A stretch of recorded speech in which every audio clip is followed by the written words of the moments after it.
bebeluș mult mai cool. Nu știam cine e aia, deci îmi murmurea. Uite, au intrat din nou. Ana, uitați aici pe Ana.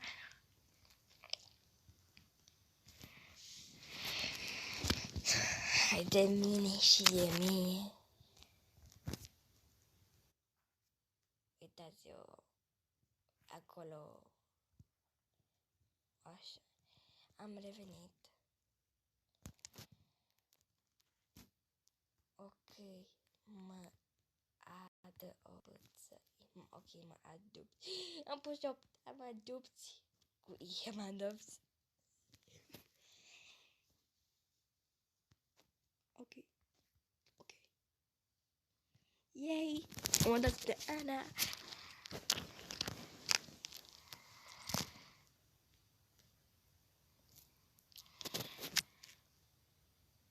Să mergem. Oare unde mergem? Dar nu scrie destul de... Are cum scrie destul de drăguț, ține la fain, știți, dragii mei. Da, sunt un bebeluș cool, în primul rând.